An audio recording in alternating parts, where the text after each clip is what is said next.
الذي كرم الإنسان بالأكل والبيان وفضله بذلك من سائر الحيوان. أشهد أن لا إله إلا الله وأشهد أن محمدا عبده ورسوله لا نبي ورسول بعده. اللهم صل وسلم وبارك على سيدنا محمد وعلى آله وصحبه أجمعين. سبحانك لا علم لنا إلا ما علمتنا إنك أنت العليم الحكيم.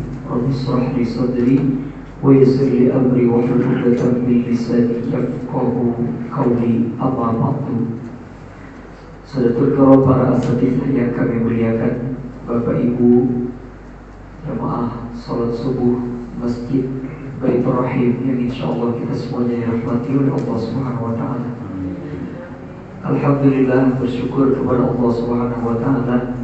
Pagi ini sama-sama kita semuanya telah sama usai melaksanakan salah satu kewajiban kita, yaitu salat subuh berjamaah, dilanjutkan dengan taklim pagi ba'da subuh. Mudah-mudahan apa yang telah kita laksanakan dan yang akan kita kerjakan diterima oleh Allah Subhanahu wa taala. Amin ya rabbal alamin. Salawat dan salam semoga selalu tercurahkan kehadiran baginda Nabi besar Muhammad sallallahu alaihi wasallam. Allahumma shalli wa sallim wa barik ala sayyidina Muhammad. Kita awali seperti biasa dengan membaca suratul Fatihah. Semoga dengan keberkahan suratul Fatihah ini keluarga, saudara, jamaah kita semua yang dalam keadaan sakit, Allah angkat penyakit mereka, diberikan kesembuhan, dan kita yang hadir semoga selalu Allah Subhanahu wa taala berkahi dengan kesehatan, dikabulkan hajat-hajat kita, dimudahkan setiap urusan kita, dijadikan keluarga serta keturunan kita orang-orang yang saleh dan salihah. Dan semoga dengan keberkahan suratul Fatihah ini Allah mudahkan kita semuanya untuk mendapatkan ilmu yang bermanfaat pada pagi ini. Ala hadhihi niyyah wa ala kulli niyatin salihah bi haqqi sayyidina Muhammadin sallallahu alaihi wasallam. Al-Fatihah.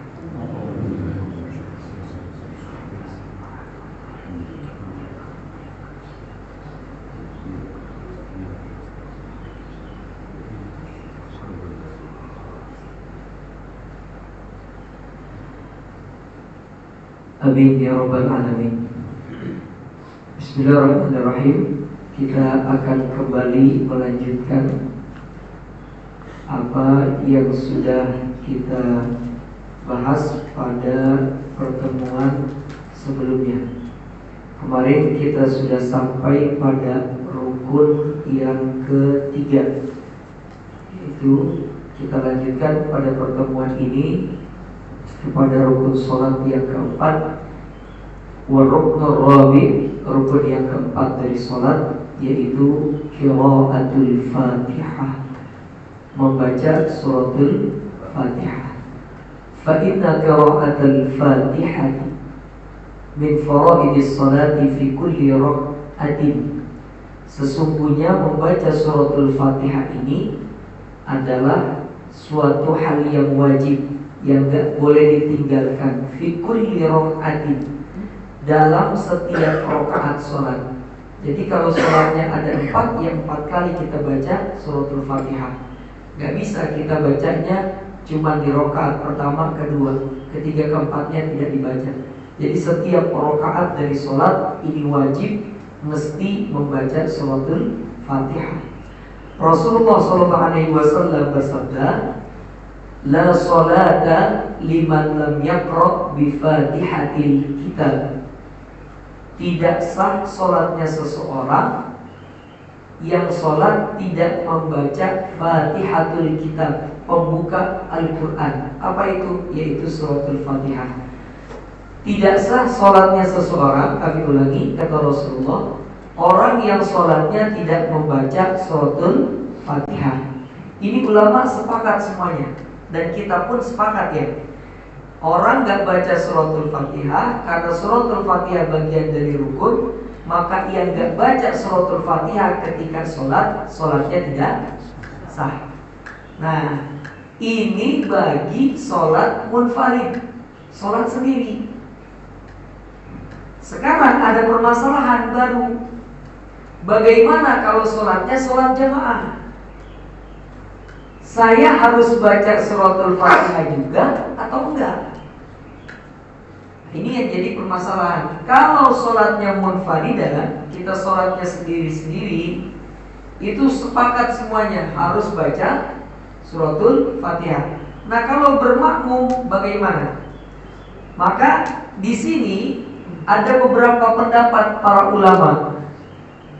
Pendapat yang pertama, Indal Hanafi, menurut pendapatnya Imam Hanafi, tidak diwajibkan membaca suratul Fatihah dalam apa? Dalam sholat berjamaah.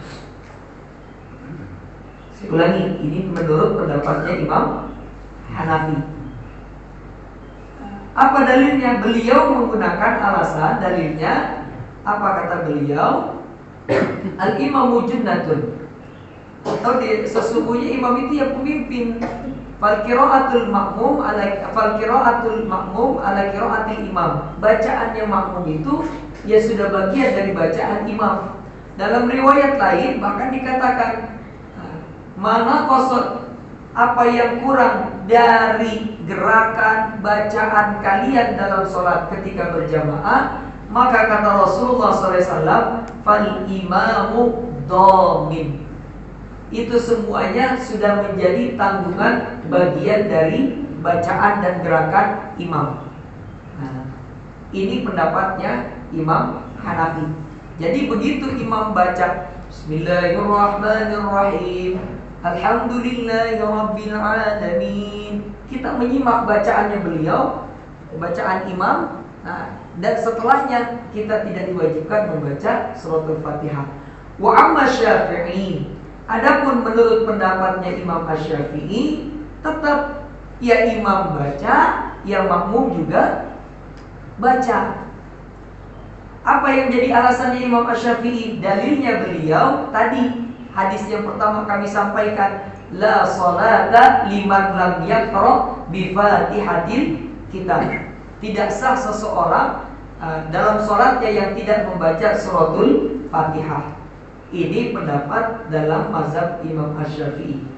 Kaul yang ketiga, pendapat yang ketiga, mazhabnya Imam Malik. Kalau mazhabnya Imam Malik berbeda. Kalau sholatnya itu sholat yang jahar, sholat apa? Maghrib, Isya, subuh, maka makmum gak perlu baca suratul Fatihah. Tapi kalau sholatnya sholat yang sir, zuhur, asar, maka makmum diharuskan membaca suratul Fatihah. Ini menurut mazhabnya Imam Asy-Syafi'i. Inilah tiga pendapatnya Imam Malik. Inilah tiga pendapat para ulama fikih dalam membaca suratul Fatihah, al-qiraah khalfal imam. Nah, kami sendiri lebih cenderung menurut mengikuti pendapatnya Imam Asy-Syafi'i, yang setiap bacaannya itu tetap, setiap rakaatnya tetap bagi makmum juga dianjurkan untuk membaca suratul Fatihah.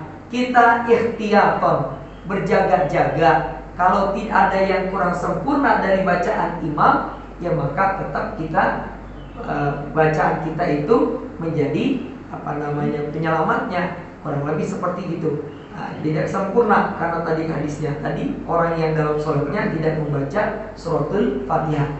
Ini satu. Tapi adapun kalau kita dalam bermakmum, makmumnya masbuk, kita makmumnya masbuk, kita datang imam Allahu Akbar, imam dalam keadaan ruku. Nah, kalau kita mendapati imam dalam keadaan ruku, maka sesuai dengan hadisnya Rasulullah SAW, sholatlah kalian sebagaimana kalian mendapati imam. Maka imamnya ruku, tinggalkan suratul Fatihahnya, langsung takbir Allahu Akbar, ikuti imam ruku. Lah Ustaz, Fatihahnya bagaimana? Disitulah pendapat para ulama, Fatihahnya kita menjadi bagian daripada bacaannya imam. Kita dapati imam itu dalam keadaan sujud, ya sudah, kita langsung Allahu Akbar, sujud. Ada kadang orang di baru rakaat pertama nih, dia masbuk. Begitu dia datang, imamnya lagi sujud, dia nggak langsung sujud, dia diam aja duduk diri. Pak, kenapa nggak sujud? Ntar juga dia bangun, Ustaz. Ya, nggak begitu. Ketika kita dapati imamnya sujud, ya kita sujud. Imamnya ruku, kita ruku. Ini. Jadi ini yang pertama terkait masalah bacaan imam.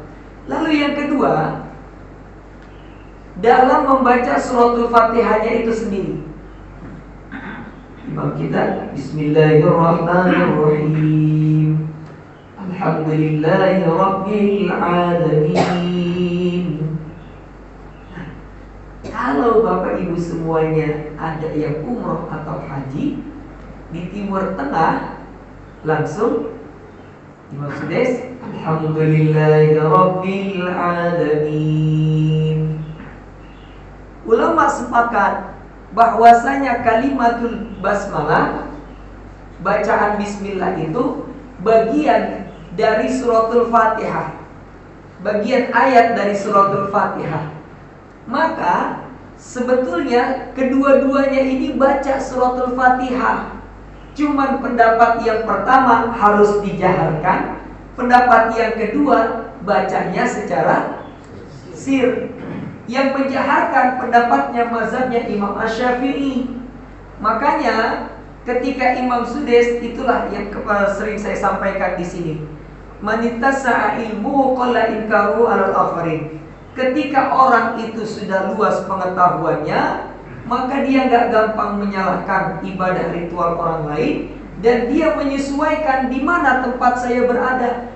Imam Sudais tahu mazhab terbesarnya dalam imam Indonesia ini itu masyarakatnya mazhabnya menganut mazhab Syafi'i, di mana Imam Asy-Syafi'i ketika sholat baca bismillah dalam setiap ayatnya itu dijaharkan.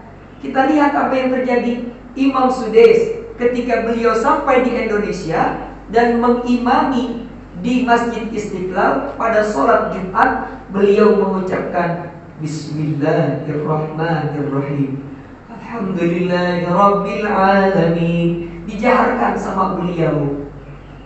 Ini yang harusnya kita bisa mengikuti. Jadi di mana tempat kita berada, ada muhakamah. Disitulah kita lihat kebiasaan masyarakatnya. Kalau masyarakatnya biasa berkunut, ya kita berkunut. Masyarakatnya tidak, ya kita pun tidak. Jangan kita menyelisihi apa yang biasa dilakukan di tempat tersebut. Baik, ini yang pertama terkait masalah suratul Fatihah. Lalu yang selanjutnya masih dalam bahasan suratul Fatihah. Di sini dikatakan surut sihatiha. Ada beberapa syarat-syarat. Ketika syarat-syarat ini ditinggalkan, maka tidak sah bacaan suratul Fatihah kita. Sebaliknya, manakala syarat-syarat ini kita penuhi dalam membaca suratul Fatihah, maka Fatihah kita itu sah, baik dan benar. Oh subhanallah. Ternyata tanpa kita sadari, dalam membaca suratul Fatihah dalam sholat ada syarat-syaratnya. Apa itu? Yang pertama, an yasma'al qari nafsu. Ketika membaca suratul Fatihah, maka orang yang baca harus mendengar, minimal dirinya sendiri. Bismillahirrahmanirrahim. Ar-Rahmanirrahim. Itu harus kedengaran. Nah, ini. Lalu yang kedua, sebelum saya lanjutkan yang kedua, terkait masalah bacaan suratul basmalah, ya suratul Fatihah ini, di sini dikatakan Adapun di sini dikatakan kalau sholatnya itu adalah sholat yang jahar. Apa itu sholat jahar? Sholat maghrib, sholat isya, sholat subuh, maka bacaan suratul Fatihahnya pun dijaharkan. Sedangkan kalau kita sholatnya itu sholat yang sir, zuhur, asar, maka suratul Fatihahnya pun tidak dijaharkan. Nah, akan tetapi bagaimana dengan sholat-sholat sunnahnya? Begitu juga sholat-sholat sunnahnya. Kalau di sini dikatakan sholat sunnahnya wa amman nawafil fan nahariyatu la jahra fiha. Kalau sholat-sholat sunnahnya itu yang ada pada di siang hari, sholat duha, qobliyah, ba'diyah, zuhur, asar dan lain sebagainya, maka sama mengikuti sholat wajib zuhur dan asar, maka Fatihahnya enggak dibaca.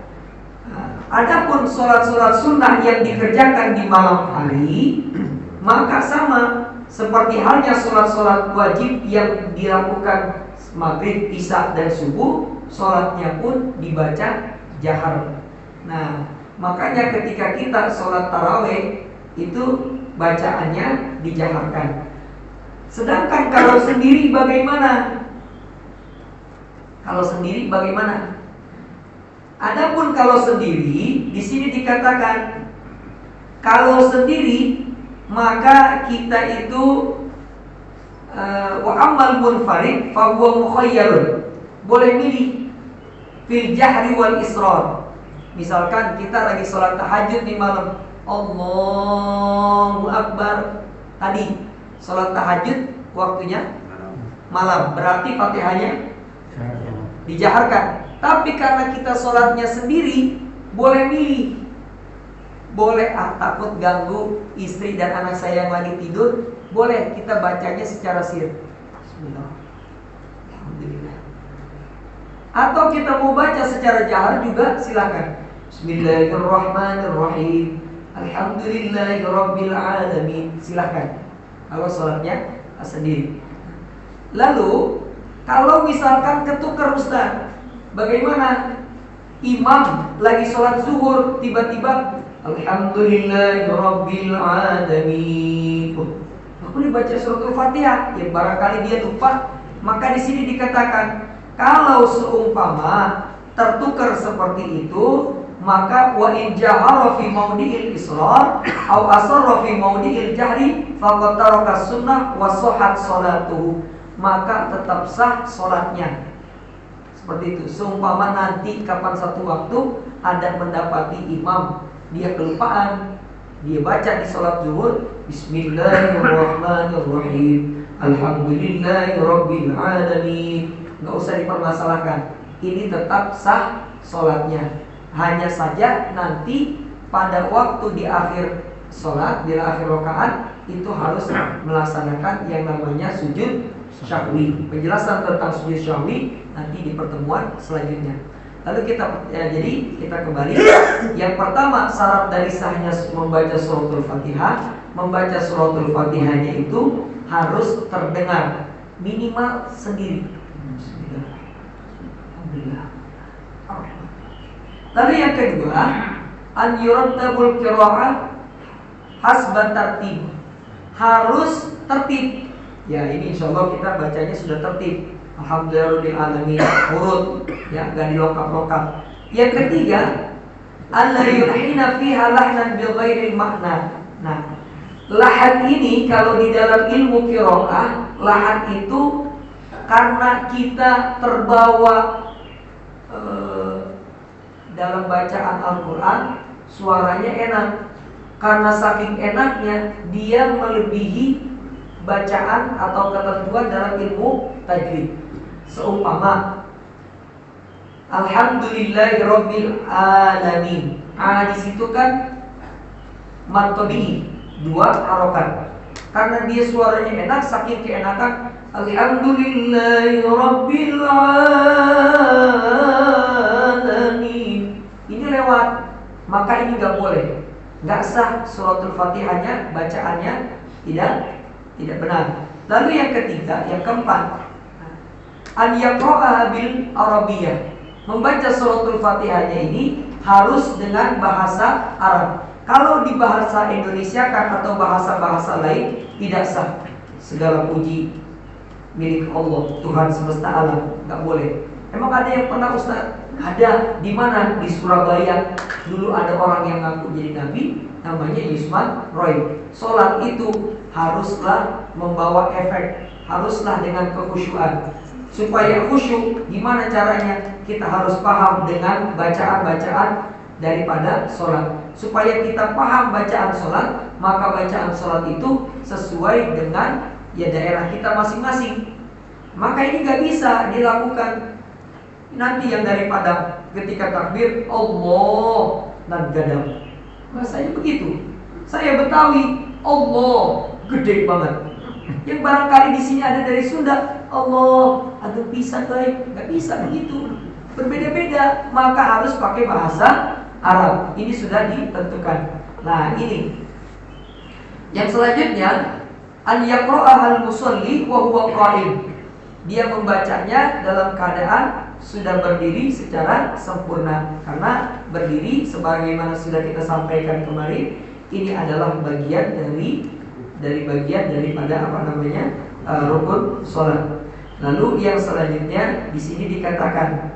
Nah, di sini menurut pendapatnya para ulama, hati-hati nih Pak. Ini harus diperhatikan.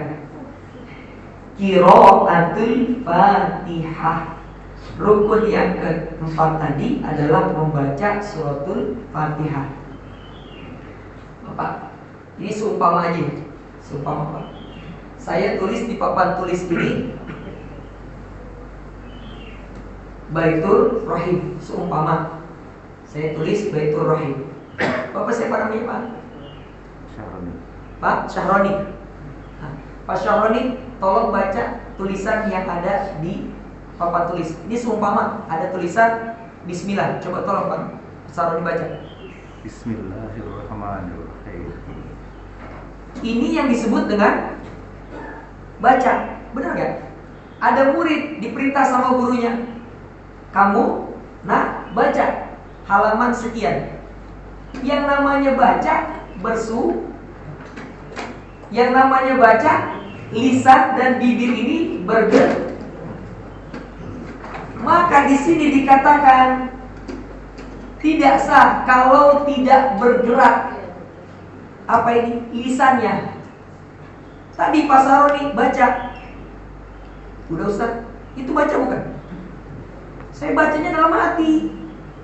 Bisa dimengerti ya Pak? Ini ada tulisan Bismillah. Pak Saroni tolong dibaca. Beliau baca. Udah Ustaz, dan baca. Bacanya beliau dalam bibirnya enggak. Maka itu bukan disebut membaca. Yang disebut membaca tadi Pak Saroni tolong baca. Beliau baca Bismillahirrahmanirrahim. Nah, maka dalam membaca suratul Fatihah tadi para ulama sepakat ini bibir harus gerak.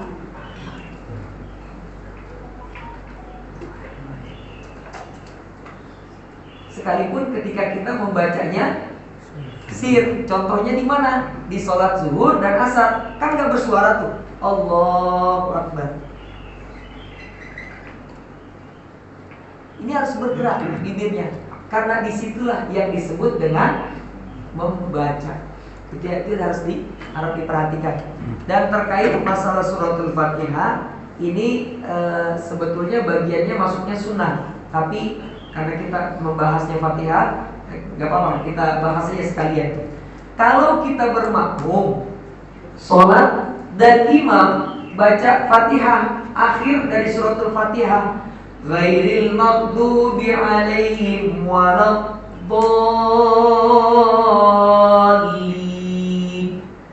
Jangan pelit baca amin. Kenapa? Karena kata Rasulullah, man wafaqa ta'minahu ta'minal malaikah. Orang yang aminnya saat itu bersautan dengan aminnya para malaikatnya Allah, ghufira lahu ma taqaddama min dzambi. Allah hapuskan dosa-dosa di masa lalunya. Ya Allah, hanya sekedar mengucap amin dalam sholat berjamaah, dosa diampuni Allah. Jangan pelit. Amin. Banyak nggak orang yang ketika sholat berjamaah nggak mau ucap amin? Maka usahakan yuk kita hidupkan sunnah dalam sholat, ucapkan amin. Ini bagi bapak. Kalau ibu-ibu nggak usah. Kenapa? Karena sautul mar'ah, suaranya wanita, itu bagian dari auratnya. Saya imam, Allahu Akbar, waladhdallin. Ada makmumnya di belakang, amin. Itu imamnya jadi serba salah. Suara siapakah gerangan? Begitu. Maka nggak boleh. Makanya di dalam sholat, cara tanbihul imam, mengingatkan imam ketika dia lupa atau salah, berbeda. Kalau bapak-bapak ditasbih, subhanallah. Tapi kalau wanita apa? Ditasbih lihat dengan cara apa? Tepuk tangan. Boleh. Begini boleh. Cukup sekali aja. Nggak boleh ibu, ada yang salah. Dia belum nggak. Boleh. Ya, cukup sekali aja. Begitu juga imam. Bapak-bapak tasbih giring, bunda. Tasbih subhanallah. Imamnya masih belum nggak, boleh diulang sekali lagi subhanallah. Nah, kalau masih nggak juga, nggak usah kencang subhanallah, nggak boleh begitu. Ya. Cukup sekali aja. Ini perbedaan, ya. Lalu yang selanjutnya warumul khamis, saya sudah bilang Pak, macam-macam kitab fikih. Dalam fikih ini disebutkannya 13 rukun sholat. Ini saya bawa buku yang kedua. Di mobil masih ada lagi. Dalam kitab ini Fiqhud Dalil karya Dr. Aid Al-Qarni cuma disebutkan 9. Yang ini 13, yang ini 9. Di kitab yang lain, di mobil saya itu ada berapa? 15. Ada yang satunya lagi sampai 17. Oh subhanallah, banyak. Jadi kalau kita menemukan dalam ilmu fikih, ya kok saya ngaji di sana pendapatnya beda ya Sob ya? Di sini beda. Itu masing-masing di dalam kitab fikih berbeda-beda. Waruknul khamis, yaitu bagian rukun yang kelima, yaitu ruku. Ruku di sini dikatakan wa huwa fardun bil ijma' fi kulli sholatin.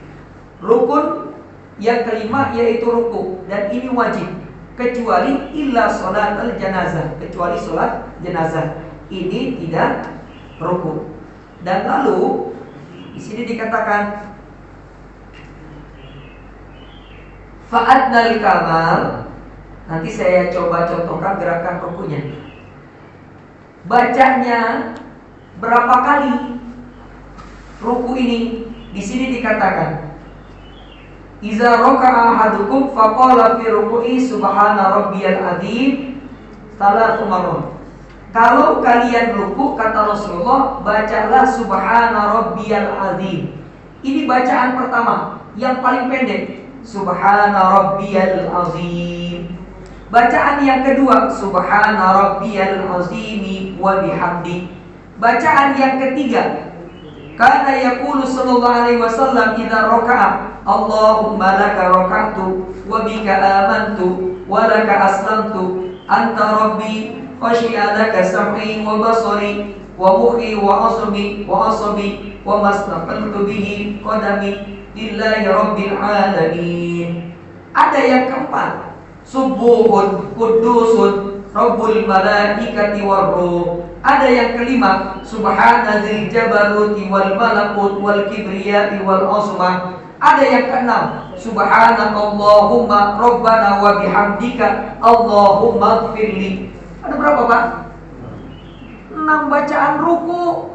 Kita bacanya subhana rabbiyal azimi wa bihamdi. Maka kalau ada orang yang rukunya cepet amat ini, barangkali dia bacanya subhana rabbiyal azimi. Ada orang yang rukunya lama amat, panjang banget. Ini orang baca apaan sih? Mungkin baca yang tadi, salah satu di antara 6. Dan kalau ada yang berbeda bacaannya dengan kita, jangan disalahin. Orang Rasul bacanya berapa? 6 macam. Pak Budi milihnya bacaannya, Pak Ustadz saya golongan minimalis, saya pendek aja Ustadz, subhana rabbiyal azimi. Pak Syahroni, saya yang sedang-sedang aja Ustaz. Subhana rabbiyal azim. Saya mau yang beda lagi. Subuhun kudusun Rabbuna Rabbul malaikati waruh. Atau bapak yang lain, silakan. Jangan kita berantem, berselisih hanya karena perbedaan. Kalau Rasulullah bacanya 6 bacaan, ya silakan masing-masing saja. Sama ketika puasa, ya Allah, lagi puasa bulan penuh berkah, pada berantem. Karena apa? Berselisih hanya karena bukan memperbanyak pahala, memperbanyak perselisihan hanya karena bacaan doa buka puasa. Oh, salah. Bukan Allahumma lakasuntu. Yang betul zahaba soma'u. Larong dua-duanya dibaca sama Rasulullah. Yang mau baca Allahumma lakasuntu, ya silakan. Yang mau baca zahaba soma'u juga silakan. Nggak usah saling berselisih seperti halnya bacaan ini. Dan dari 6 bacaan ini, di sini dikatakan fa'adnal kamal. Ya, di sini dikatakan yang paling sedikit yaitu salatu marot, 3 kali. Wa a'laha asyru marot, dan yang paling banyak 10 kali. Tapi di sini dikatakan qala Ahmad, Imam Ahmad berkata, ja'a anil Hasan, bahwasanya beliau mendapatkan ini dari siapa? Dari cucunya Rasulullah, Hasan bin Ali bin Abi Thalib, mengatakan at-tasbihu at-tam, tasbih yang sempurna ketika sholat itu berapa? 7 kali. Wat tawassut wal wastu khamsun, pertengahannya 5. Wa adnahu salah, dan paling sedikit 3. Jadi ada berapa pendapat lagi tuh? Bacanya berapa kali? Yang pertama bilang paling banyak 10 kali maksimal, paling sedikit 3. Pendapat yang kedua beda. Yang sempurnanya 9. Lalu, yang sempurnanya 7 kali, pertengahannya 5, paling sedikitnya 3. Tapi yang paling sedikit semuanya sepakat, yaitu 3 kali. Jadi, ibu bapak ada yang mau bacanya 3 kali, silakan. Kalau yang mau baca lebih dari itu, maksimal di sini dikatakan 10 kali. Mau bacanya 5, mau bacanya 7, silakan. Tapi lagi-lagi tadi, kalau kita sholatnya sholat berjamaah, usahakan kitanya jadi imam, jangan egois. Kenapa? Kebiasaannya 3, ya udah 3. Jangan nanti orang gak khusyuk gara-gara kita imami. Ya orang rukunya lama banget, ternyata dia baca berapa? 10 kali. Ya kan, sampai ada yang ngasih kode. Oh, batal itu yang ngasih kode. Jadi sekali lagi jangan. Ya sudah, kebiasaannya baca 3, ya udah 3 kali aja, nggak usah lebih gitu. Lalu yang selanjutnya, ini masalah ruku. Nah ini perhatikan terkait masalah ruku. Bismillahirrahmanirrahim. Karena Nabi SAW, Rasul ketika ruku, Pak, yang perlu diperhatikan adalah tangan. Iza roka'an Nabi SAW, Rasul apabila ruku, itu apa?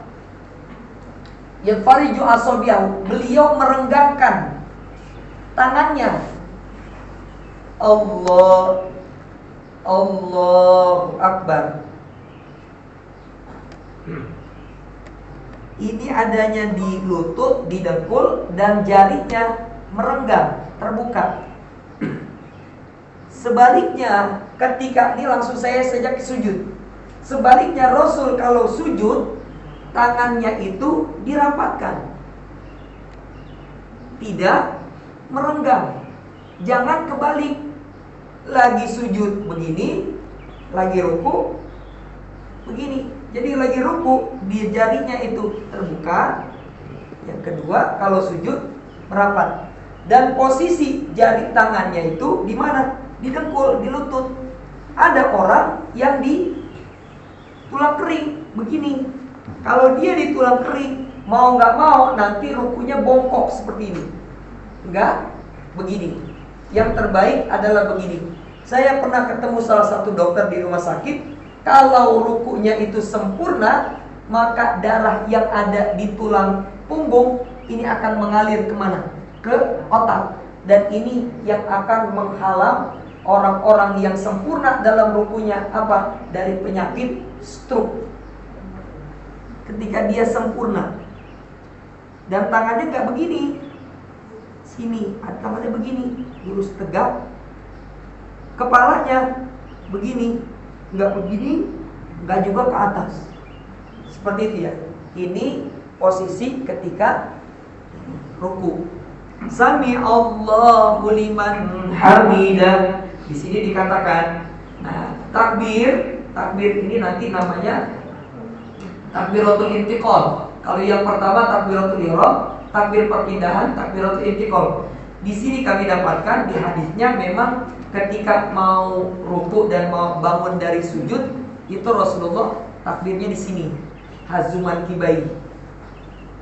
Tapi kalau takbiratul ihram kemarin sudah saya jelaskan, boleh hadu uzunaihi atau hadu mankibai.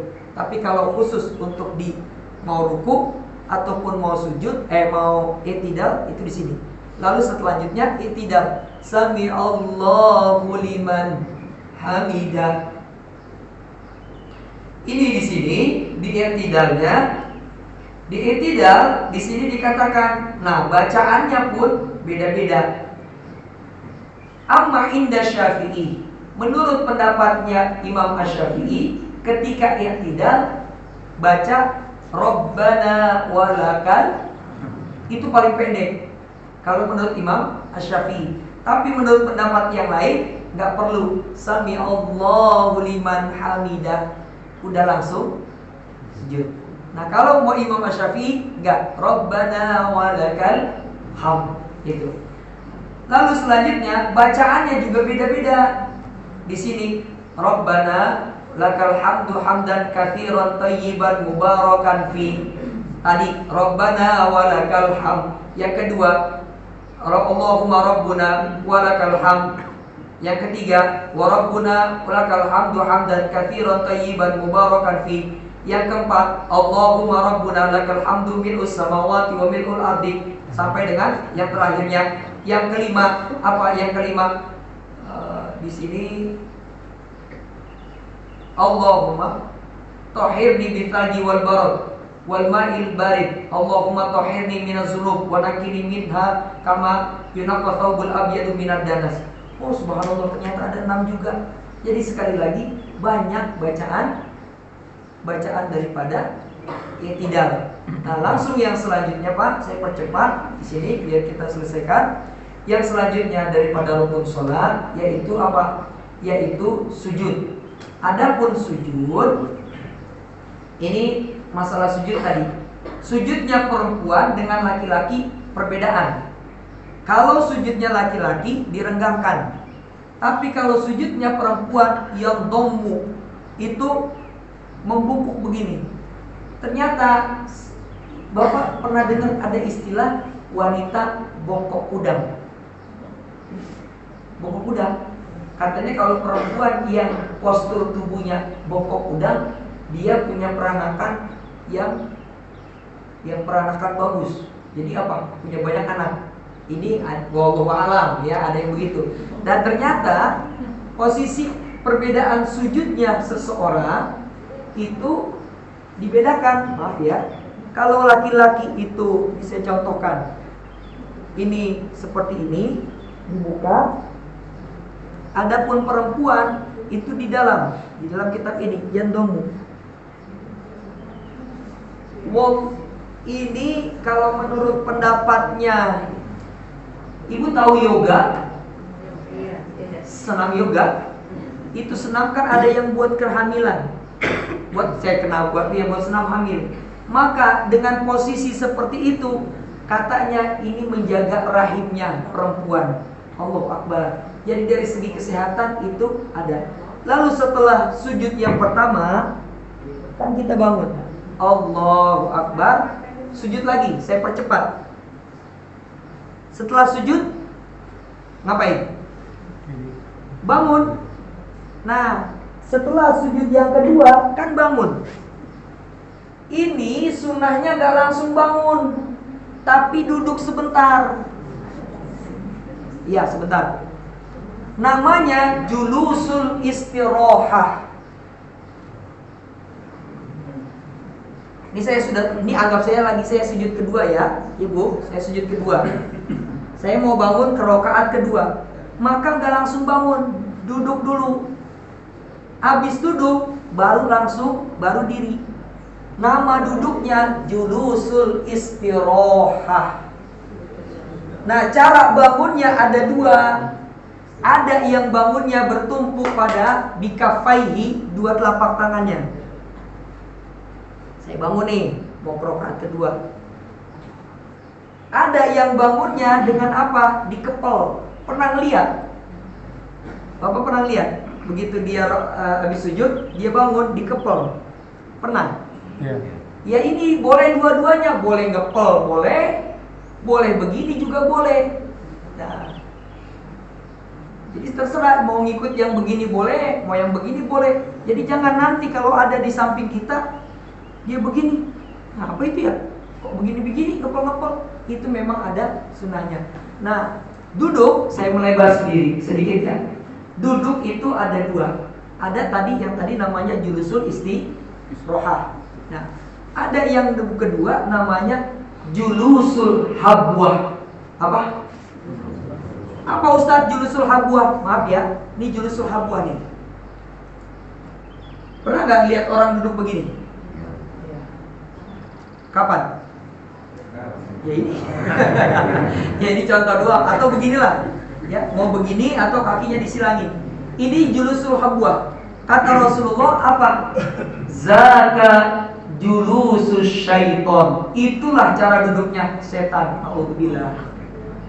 Jadi gak boleh duduk begini nih, atau disilangkan begini. Ini gak boleh.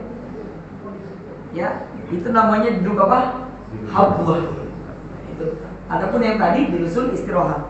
Langsung ya kita masuk yang selanjutnya, yang terakhir ya, waktu kita bagian yang terakhir daripada rukun sholat, yaitu tahiyat yang terakhir. Tahiyat yang pertama ini bukan bagian dari rukun, maka kalau tertinggal itu bisa digantikan dengan sujud sahwi. Tapi tahiyat yang terakhir ini bagian dari rukun. Nah, ketika tahiyat posisinya udah benar, kita posisi kayak orang Indonesia. Ini anggap saya posisi tahiyat. Ini saya taruh jari di paha. Karena ibu-ibunya pengen lihat Pak. Ada yang ketika tahiyat ini, benar ya? Kan Nabi sallallahu alaihi wasallam, saya bacakan. Ketika tahiyatnya harroka, Rasul menggerakkan. Di situ ada tasydid. Nah, kalau kita belajar ilmu sorof, gramatikal bahasa Arab, ilmu sorofnya, kalau ada kata tasydid, maka itu buat pengulangan. Kayak misalkan doroba, berarti mukulnya nggak sekali, berkali-kali, yaitu. Maka di situ juga harroka. Tapi pendapat yang kedua mengatakan begini, menggerakkan di situ ya berdiri. Asyhadu an la ilaha illallah. Sebelum saya lanjutkan, kenapa Ustadz kok jari telunjuk, nggak jempol aja? Asyhadu an la ilaha illallah, nggak jari tengah, nggak jari manis. Kalau dokter pernah bilang ke saya, Ustadz di saraf ini itu ada saraf yang nyambung langsung ke hati ini jantung ya, jantung hati. Maka ketika kita bilang asyhadu an la ilaha illallah, itu langsung ke sini. Makanya orang tua dulu kalau cium tangan sama orang tua harus nyentuh nih di sini. Tuh, supaya ikatan batinnya kuat. Orang sekarang kan enggak. Di sini. Kalau di pipi. Benar ya? Itu kaitannya. Ini kenapa telunjuk? Saya ulangi. Pendapatnya Imam Syafi'i, asyhadu an la ilaha illallah. Begitu dikata illallah, naik. Pendapatnya Imam Malik, asyhadu an la ilaha illallah, gerak. Pendapatnya Imam Ahmad bin Hanbal, setiap kata Allah naik. Asyhadu an la ilaha. Oh maaf, dapat Imam Hanafi. At-tahiyatul mubarakatus salawatut thayyibatu lillah. Asyhadu an la ilaha illallah. Pokoknya setiap ada kata Allah naik. Kalau Imam Hambal, asyhadu an la ilaha illallah, setelahnya turun. Nah ini terakhir. Ya, saya akhiri. Yang terakhir itu perbedaan terakhir. Yang terakhir apa? Rukun daripada sholat yang terakhir yaitu salam. Salam ini hanya bagian yang pertama yang rukun. Assalamualaikum warahmatullah. Itu yang wajib. Yang ke kiri itu sunnah. Saya ulangi, yang ke kanan wajib. Cara bacanya gimana Ustaz? Di sini dijelaskan, Masya Allah para ulama itu sampai cara membaca taslimnya itu dijelaskan. Assalamualaikum warahmatullah. Assalamualaikum warahmatullah. Nah, jadi yang rukun adalah yang pertama, Assalamualaikum warahmatullah. Ini yang wajib. Seumpama kita udah dalam keadaan, aduh maaf ya, pengen buang angin, udah ditahan nih. Assalamualaikum warahmatullah. Tut, seumpama udah sah sholatnya. Kenapa? Karena yang ke kiri sunnah. Dan ketika salam, ada orang yang begini nih Pak. Ini saya belum mendapati ya. Saya belum mendapati nih. Tapi kalau menurut pendapat kami, alangkah baiknya ditinggalkan. Karena takutnya apa? Takutnya ini menambah gerakan dari gerakan di luar sholat. Assalamualaikum warahmatullah. Assalamualaikum warahmatullah. Lapaknya dibalik-balik. Pernah ngeliat gak? Nah ini kami belum lihat. Termasuk ada yang bertanya ke saya, Ustaz, ngikut jawab salamnya saya makmum setelah imam yang kedua, apa yang terakhir, yang pertama? Maka ada yang mengatakan ngikut setelah yang pertama itu sudah diperbolehkan, karena ini yang wajib. Assalamualaikum warahmatullah. Kita udah boleh nengok. Karena kalau kita nungguin yang kedua, nah imamnya yang kedua cuma satu. Nah itu. Jadi begitu ya. Sebelum kami tutup, ada yang mau ditanyakan? Silakan. Kalau baru satu, silakan Bapak. Aku saya kasih itu monggo. Kemarin udah mau ditanya tentang materi juga. Mungkin gitu aja. Ya. Oh. Assalamualaikum warahmatullahi wabarakatuh. Ini Ustaz, terima kasih waktunya. Ini pertanyaan mewakili jemaah yang lain juga. Baik. Karena sebelumnya ada diskusi-diskusi dengan para jemaah kaitannya dengan keberadaan tempat sholat di atas di lantai 2. Kemudian kebetulan di sini banyak komunitas olahraga nih Ustaz. Di antaranya olahraga apa namanya? Pingpong. Dan pengurus RW sudah memfasilitasi untuk memberikan lapangan pingpong. Pertanyaannya adalah, apakah lantai di atas itu boleh dipakai untuk main pingpong gitu di atas? Jadi mohon maaf, mungkin ini pertanyaan yang agak keluar dari pelajaran pada pagi hari ini, tapi karena ini berkembang, kalau gitu tanya aja nanti sama Ustaz gitu, supaya tidak Insyaallah. apakah itu boleh atau tidak. Baik.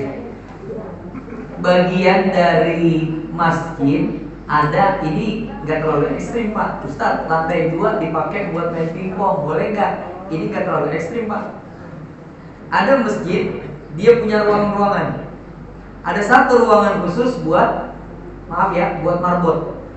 Dia punya istri, berhubunganlah dia dengan istri. Bagaimana itu? Jadi masjid lantai 2 di atasnya ada kamar-kamar ya, pengurus. Nah, terus di sana ditempati pengurus masjidnya, marbotnya dengan istrinya, dan dia berhubungan badan di atas. Bagaimana? Lebih parah mana itu dengan main pingpong? Ya kan, pertanyaan kalau main pingpong kan. Nah, kita lihat posisinya. ini di atas ini dipakai untuk tempat sholat atau tidak. Sama seperti halnya sekarang banyak masjid-masjid yang dia itu punya sumber keuangan sendiri. Caranya bagaimana? Masjidnya dibangun untuk gedung pertemuan pernikahan. Nah, yang dipakai oleh masjid itu adalah apa? Ya tadi, cuman di basementnya atau lantai satunya, untuk sholatnya di lantai 2, maka ini diperbolehkan. Kecuali tempat sholatnya di sini disewakan buat pesta pernikahan. Nah, itu yang keblinger. Main pingpongnya di mana? Di sini. Nah, itu yang salah. Kalau di atas seumpama Ustadz, jamaah kami ini sholat udah mencukupi nih, sholat Jumat di sini. Paling kalau dipakai hanya waktu-waktu momen-momen yang mendesak. Contohnya apa? Idul Adha atau apa? Atau bahkan di atas mungkin tidak terpakai gedungnya, maka diperbolehkan. Kenapa? Karena tidak bagian dari tempat sholat. Seperti tadi. Bahkan di Mesir itu nggak ada Pak rumah satuan begini. Rumahnya itu kayak apartemen semuanya. Nah, itu di bawah, di atasnya rumah, di bawahnya masjid. Nah, maksudnya tadi yang di atas itu ngapa-ngapain? Ya dia bukan bagian dari masjid. Yang di masjidnya adalah tempat yang terpakai untuk sholatnya. Tapi ya, sekalipun diperbolehkan, alangkah eloknya kalau masih ada tempat lain, kita bisa pakai ruangan lain dari masjid, seumpama halaman. Kalau ditanya tentang boleh atau tidak, silahkan, diperbolehkan. Kenapa? Karena dia bukan bagian dari tempat yang dipakai untuk sholat. Tapi kalau masih ada yang lain, jadi nanti yang di atas lagi main pingpong, biasanya kan kalau kita olahraga kan lepas Kak, ya kan, teriak-teriak, pasti masjid teriak-teriak. Nah, jadi menimbulkan sesuatu hal yang kurang baik. Jadi kalau secara hukum tadi silahkan saja kalau dia bagian atasnya memang tidak terpakai, seperti halnya tadi tempat resepsi pernikahan dan sebagainya. Itu ya Pak. Kalau untuk arisan bagaimana? Oh, arisan? Oh, arisan di masjid Bu? Iya, masjid. Tapi enggak ada Arisan ini. Ini kalau saya jujur saya nggak mau menjawab sesuatu itu yang memang bukan bagian atau di luar kemampuan keilmuan saya. Bagian arisan. Arisannya ini biasanya kan pengajian, ya maaf ya. Arisan ini pengajian, habis pengajian ibu-ibu ngadain arisan. Ini arisan kan bukan bagian dari jual beli. Kalau yang jual beli maka ini nggak boleh. Bahkan ada di dalam hadisnya, kalau ada orang yang berjual beli di dalam masjid, kita dianjurkan mendoakan semoga dagangmu gak laris. Subhanallah. Gitu ya Bu ya. Tapi kalau hanya sekedar karena kan momennya Ustadz, kita momen waktunya setelah pengajian, kumpulnya bisa di situ. Kalau di waktu lain tidak bisa dan itu tidak ada mautorotnya, ya silahkan saja. Gitu ya. Sebaiknya di luar aja ya, di serambi ya Pak. Ya, silakan. Kalau di dalam buat tempat salat. Ya tadi sebetulnya kalau secara kita hukumnya ilahnya kita lihat, tidak ada hal yang doruri yang menyebabkan sesuatu itu terjadi dengan adanya arisan dan lain sebagainya. Tapi kan alangkah eloknya masjid ini adalah tujuannya untuk ibadah. Kalau kita pakai di serambinya, di lainnya, itu akan lebih elok. Di situ kita melihatnya bagiannya dari adab. Kalau ibu tanya hukumnya bagaimana, halal apa haram Ustaz? Nggak ada. Macam arisan nggak bisa dihukumin haram, nggak dihukumin halal, kecuali arisannya arisan berondong. Nah, itu baru dihukuminnya haram gitu ya. Kalau arisannya arisan biasa ya tidak. Gitu ya Bu ya. Baik, ini saja, mudah-mudahan bermanfaat. Apa Bu? Ya.